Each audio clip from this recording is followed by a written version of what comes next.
Minha diretoria, a seleção brasileira acaba de estapear a seleção da Alemanha na estreia das Olimpíadas pelo Sub-23 com os jogadores acima da idade. Os dois times estão usando os jogadores acima da idade. E o Brasil teve uma atuação absolutamente espetacular. Não tem muito o que dizer, não. Você que não pôde assistir o jogo, você que não por trabalho, porque não acordou, enfim, não assistiu a estreia da seleção brasileira. O Brasil levou poucos minutos, deixa eu até pegar os minutos do gol aqui para não errar, para não falar errado para vocês. O Richarlison fez os 3 gols do Brasil, né? Os 3 primeiros gols do Brasil ali no primeiro tempo. 7 minutos, 22 e 30. O Brasil arrebentou. Passes de Matheus Cunha, Guilherme Arana, e o outro foi o próprio Richarlison que fez. O Matheus Cunha ainda perdeu um pênalti no final do primeiro tempo, a gente podia ter saído para o intervalo com 4-0. E você pode dizer assim, Rica, mas nós demos sorte assim, nas finalizações, não sei o que. Não, querido, olha só. Nas estatísticas da partida, o Brasil chutou mais de 23 bolas no gol. A Alemanha chutou 6.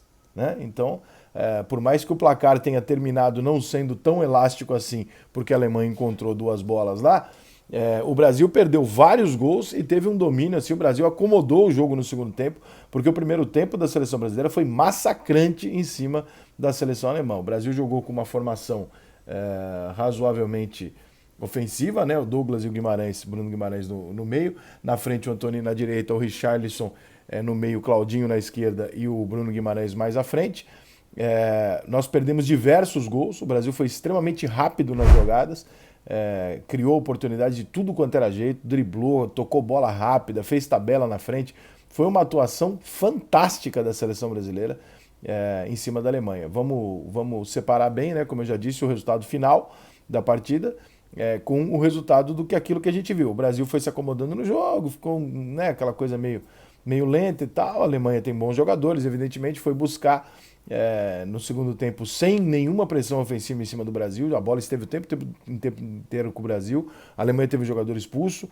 O Brasil dominou completamente as ações. Uma defesa do Brasil não tão segura, porque poucas vezes ela foi ameaçada e quando foi ameaçada ela tomou os gols. Então, se há um ponto de preocupação ali na seleção brasileira com a defesa, né, que jogou o Nino e o Diego, são 2 bons jogadores, mas o Brasil tem que tomar um cuidado maior ali e trabalhar em cima disso aí. O ataque do Brasil funcionou brilhantemente, faltou ali um detalhezinho de finalização num lance ou outro que a gente poderia ter matado, e não é nenhum exagero dizer que o Brasil poderia ter saído do primeiro tempo com 4-5-0, até teve um pênalti perdido, inclusive, pelo Matheus Cunha.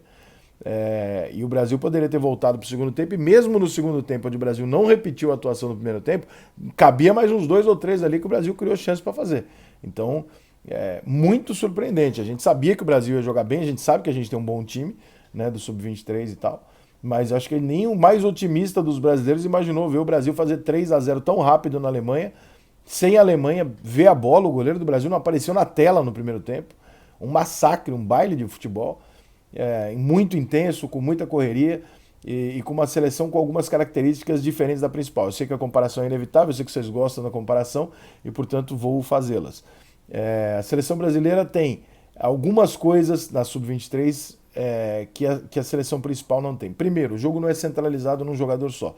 Então, todo mundo joga o tempo inteiro.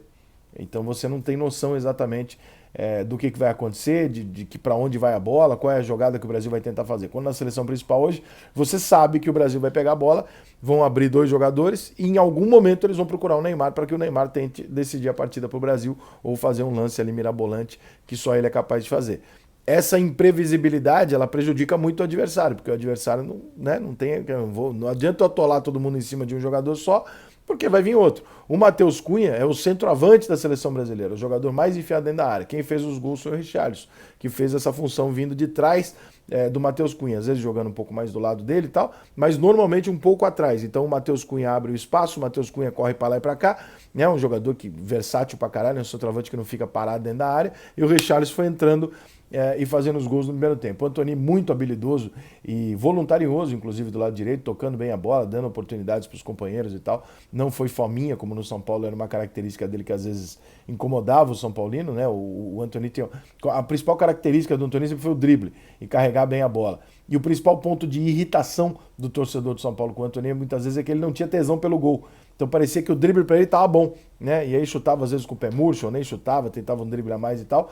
E hoje ele foi bem voluntarioso, tocou a bola quando tinha que tocar. O Claudinho do lado direito também fez um jogo taticamente razoável, não acertou pra cacete tecnicamente hoje e tal, mas fez um bom jogo. O Brasil teve uma disposição tática muito clara desde o primeiro minuto e funcionou. Claro que o melhor jogador em campo da seleção brasileira é o Richarlison, né?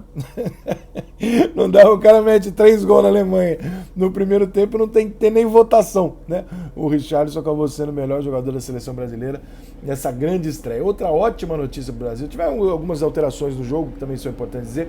O Richarlison saiu quando o jogo já estava razoavelmente resolvido para entrar o Reinier, que é um jogador muito mais meia do que o Richarlison.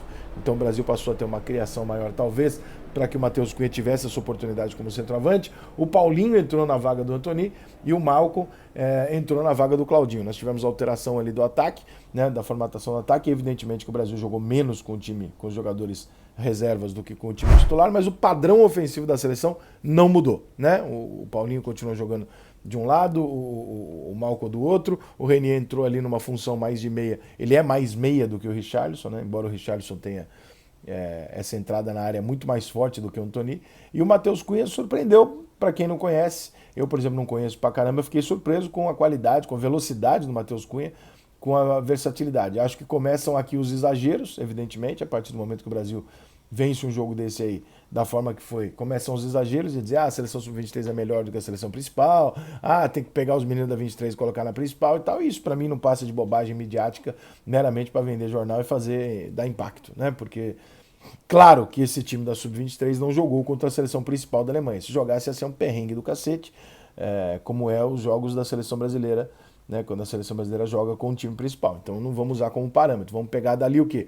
Alguns bons exemplos, algumas boas atuações, alguns jogadores que talvez mereçam ser testados nesse primeiro momento, né, até a Copa do Mundo, para pelo menos um teste ou outro. Não sei se é o caso do Matheus Cunha ou não, porque ali a gente já está falando do Gabigol, a gente já tem o Gabriel Jesus, a gente já tem o Firmino, são 3 jogadores, difícil você tirar alguém para testar um garoto, mas tem boas opções aí e tem a perspectiva de uma seleção brasileira, talvez, nos próximos anos, aí, nas próximas Copas do Mundo, um pouco mais forte do que a gente viu até agora. O Brasil, como sempre, é favorito a tudo que disputa, começa as Olimpíadas da forma mais normal do mundo, ganhando, favorito, e deixando todo mundo olhando e falando, bom, se há um candidato a título no futebol, esse candidato é o Brasil, como é assim desde 1950, e nada vai mudar. Valeu!